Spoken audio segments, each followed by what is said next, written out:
హైదరాబాద్ శంషాబాద్ బహదూర్గూడ భూముల విషయంలో రైతులు ఆందోళన ఉద్రిక్తతలకు దారితీసింది.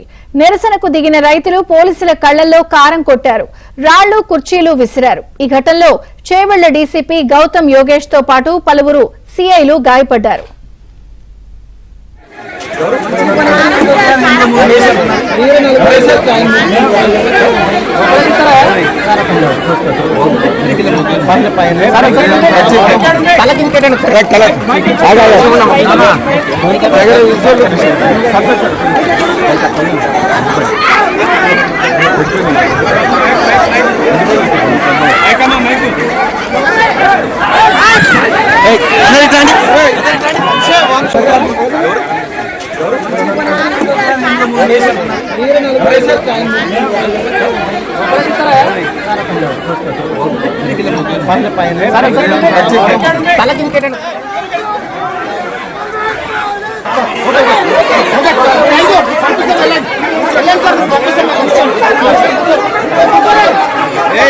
ఇంకొకసారి కారం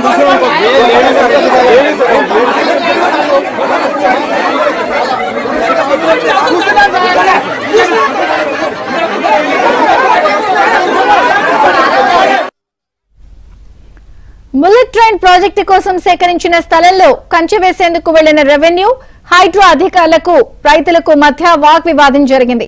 650 ఎకరాల భూమికి హైడ్రా సాయంతో కంచె వేసేందుకు వచ్చిన అధికారులను రైతులు అడ్డుకున్నారు. అధికారుల తీరు నిరసిస్తూ రైతులు నినాదాలు చేశారు. ఉదయం నుంచి ఆందోళన కొనసాగిస్తున్నారు.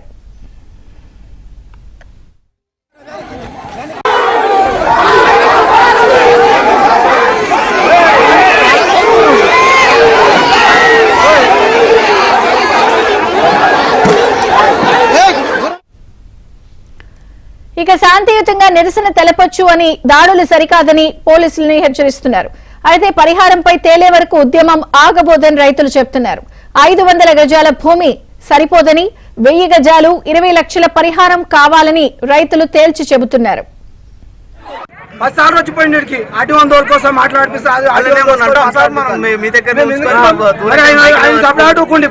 ఇప్పుడు వెళ్ళిపోయి ఇరికేసి అంటే రేపు ఏడొచ్చి మాట్లాడతారు. మీరు వచ్చి పొద్దున వచ్చి మేము ఇంకేమంటారు? మేము 8 రోజుల నుంచి దీక్ష చేస్తున్నాము. ఇంకా 2 రోజులు చేస్తాం. మేము 2 రోజుల వరకు ఇన్నే ఉంటాము. అప్పుడు ఎవరు వచ్చి మాట్లాడతారో మాట్లాడమనండి.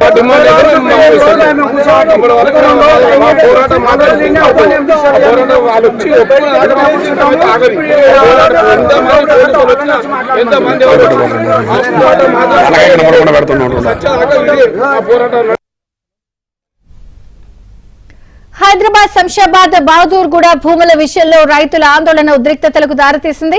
మరిన్ని వివరాలు క్రైమ్ ప్రతినిధి ప్రవీణ్ అందిస్తారు. ప్రవీణ్, శంషాబాద్ మండలం బహదూర్గూడ భూములను స్వాధీనం చేసుకోవడానికి ప్రభుత్వం యత్నిస్తుందంటూ కూడా ఉదయం నుంచి రైతులు అక్కడ ఆందోళన చేస్తున్నటువంటి పరిస్థితి కనపడుతుంది. అందులో భాగంగా ఇప్పుడు కొద్ది నిమిషాల క్రితమే ఉద్రిక్త పరిస్థితులు నెలకొన్నాయి.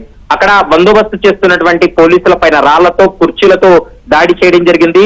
ఒక మహిళ పోలీసులకు కళ్లల్లో కారం చల్లి వారిపై దాడి చేసేటువంటి ప్రయత్నం చేయడంతో చేవెళ్ల డీసీపీ యోగేష్ గౌతమ్ కు తలకు గాయం కావడం జరిగింది. మరొక అనిత అనేటువంటి ఒక ఎస్ఐకు, మహిళా ఎస్ఐ కూడా తలకు గాయం కావడం, మరికొంతమంది ఇన్స్పెక్టర్లకు కూడా గాయాలు పాల్గొవడంతో స్థానికంగా ఉన్నటువంటి హాస్పిటల్ తరలించారు. మరోవైపు పరిస్థితి అక్కడ ఉద్రిక్తంగా మారడంతో పోలీసులు భారీగా మోహరించినటువంటి పరిస్థితి ఉంది. ఒకవేళ మీకు అంటే సమస్య ఉందంటే ఖచ్చితంగా మీరు న్యాయ పోరాటం కొనసాగించవచ్చు, లేదా శాంతియుతంగా నిరసన తెలియజేయండి, కానీ పోలీసుల పైన దాడులు చేయవద్దంటూ కూడా ఇప్పటికే అక్కడ ఉన్నటువంటి డీసీపీ యోగేష్ గౌతమ్ కూడా రైతులకు చెప్పినటువంటి సందర్భం కనపడుతుంది. ఇప్పటికే ఇది ఇంకా ప్రక్రియ అనేది ఇంకా మొదలు కాలేదు. ఎందుకంటే ఇది నామమాత్రపు ప్రక్రియ మాత్రమే.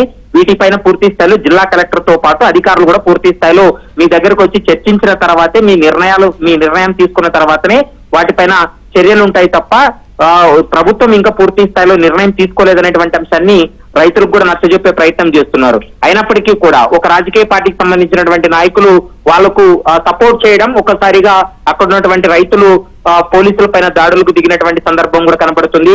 కళ్ళల్లో కారం కొట్టడం, మరోవైపు రాళ్లతోటి దాడి చేయడం, కుర్చీలతోటి అక్కడ ఉన్నటువంటి బందోబస్తు చేసేటువంటి పోలీసుల పైన దాడి చేయడంతో అక్కడ పరిస్థితులు ఉద్రిక్తంగా మారాయనేది కూడా మనకు స్పష్టంగా అర్థమవుతుంది. ఇప్పుడైతే మాత్రం పోలీసులు భారీగా చేరుకోవడంతో కొంత ఆ పరిస్థితి అయితే మాత్రం కంట్రోల్లోకి వచ్చింది. ఎలాంటి ఇబ్బంది లేదు. ఇటు ఫ్యూచర్ సిటీ పోలీసులు కూడా ఘటనా స్థలానికి చేరుకున్నారు. మరోవైపు అధికారులు కూడా ఘటనా స్థలానికి చేరుకొని అంటే జిల్లా అధికారులు కూడా రైతులతో చర్చిస్తున్నారు. ఎక్కడా కూడా శాంతి భద్రతలు విఘాతం కలుపుకోకుండా మీరు సమన్వయం పాటించాలి, శాంతియుతంగా మీరు నిరసన తెలియజేసుకోవచ్చు అంటూ కూడా ఇప్పటికే పోలీసులు కూడా రైతులకు స్పష్టం చేసినటువంటి పరిస్థితి ఉంది.